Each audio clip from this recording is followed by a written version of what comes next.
Hello everybody, and I'm just gonna go through a little video here MatPat made, and found a couple things wrong with it. Let's go through this. Fuck. Okay.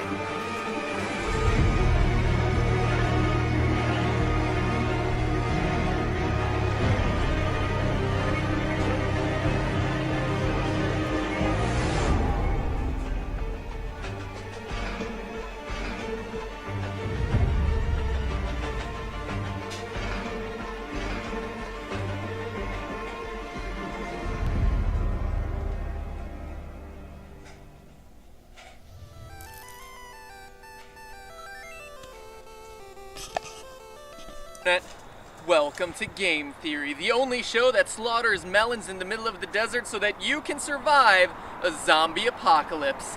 But before I get all O.J. Simpson up in here, let's take a minute to consider just how real the threat of an undead uprising actually is. Meet Toxoplasmosa gondii. This little guy can sound the rat's fear response, making them approach a cat instead of running away. The rat gets eaten, Toxoplasmosa reproduces, and proceeds to infect more rats. But MatPat, I'm not a rat, you say. Well spotted, loyal theorist, but you're not safe yet. Early studies have shown that those humans infected with Toxoplasmosa tend to be more insecure and have minor brain damage resembling the effects of schizophrenia. And you know how in the Walking Dead series everyone is already infected? Well, hate to break it to you, but half of you watching have Toxoplasmosa swimming around inside you as we speak. So the hard truth is this: if you're looking for a zombie apocalypse, Toxoplasmosa gondii may be your culprit. In other words, the zombie threat is closer and more real than you or I can imagine, and I don't know about you. You know, we should probably do a theory on that instead. I think that'd be like 10 times more interesting than this. But I want to be prepared, and that means figuring out what weapon is going to protect me the best. Thing is, I don't own a gun. Only 47% of Americans do, and even if I did find one lying around on the street, I wouldn't be able to pick one up and suddenly become Andy Oakley. So if you found a gun on the ground, you would have no idea how to operate it, and you want to survive a zombie apocalypse. Well, okay, minus the zombies. What happens if somebody with a gun attacks you? You gonna take that little axe to him? Yeah, let's not do that. I think guns are your best bet here. Or crossbows, or bows. Those would work great too, wouldn't they?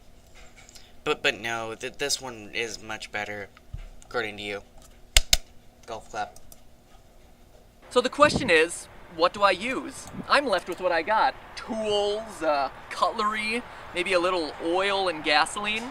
So which of these things is gonna protect me the best from a toxoplasmosis outbreak? Let's find out. First, what about rat repellent? I think that would work. Maybe, killing cats. That was terrible. Oh god, why did I say that? What repels cats? I don't know, Google that. There you go. Let's get two things straight.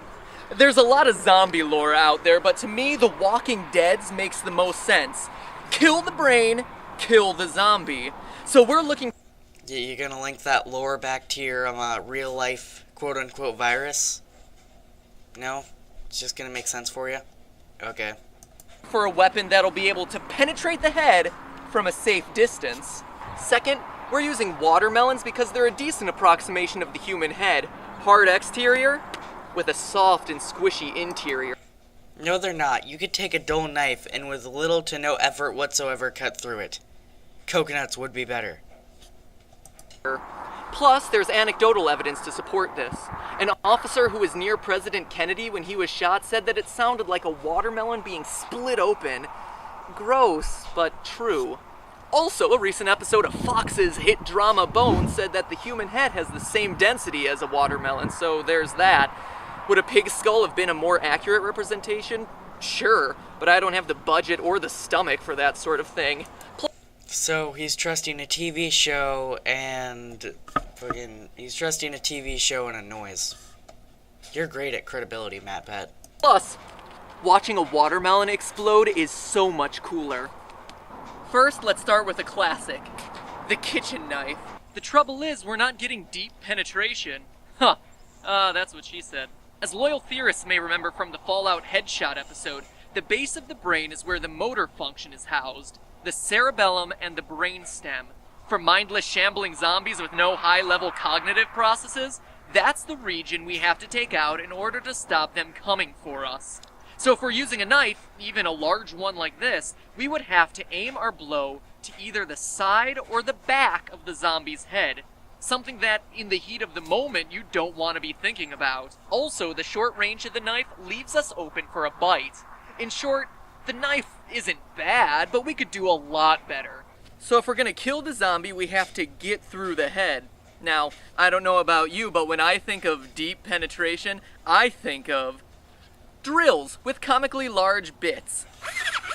Whoa there! But let's face it, a drill bit this comically large isn't going to be in your garage.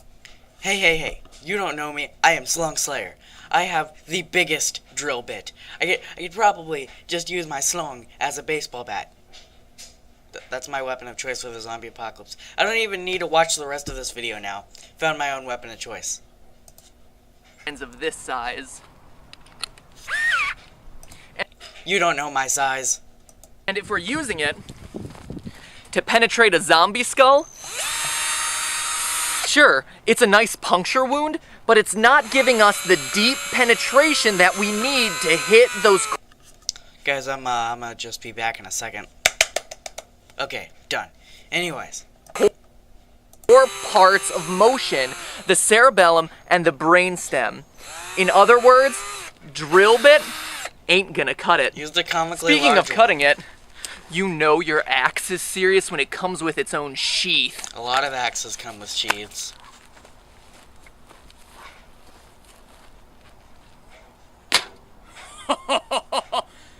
That worked.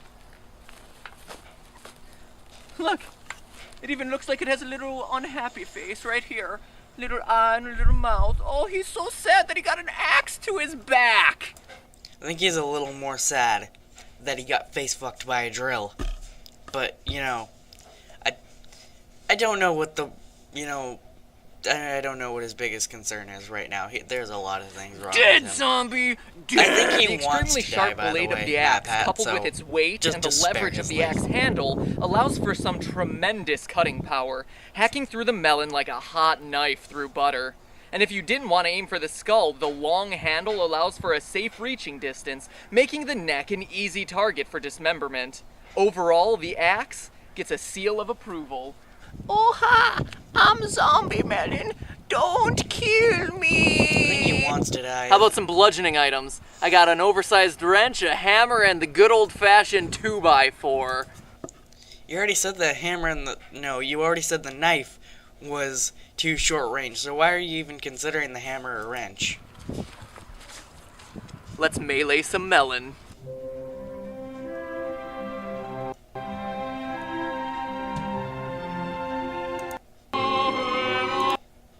Takes a while to get there. There we go.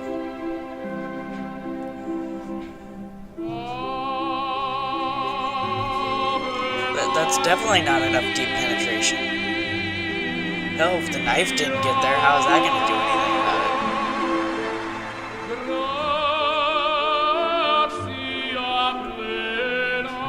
By the way, I love how he's not talking about the portability of things, like I'm just going to carry around a 2x4 with me everywhere.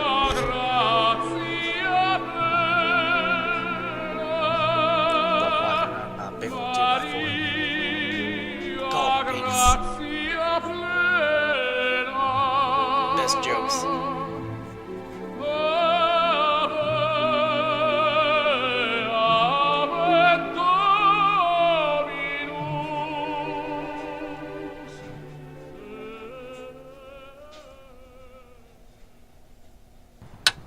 Hear ye, Judge Matthew presiding. Verdict on all three, not ideal. The wood had too much surface area striking the watermelon. You know, guys, I might do a part 2 leaving from here. But we've kind of run out of time. And I will see you all next time. Peace.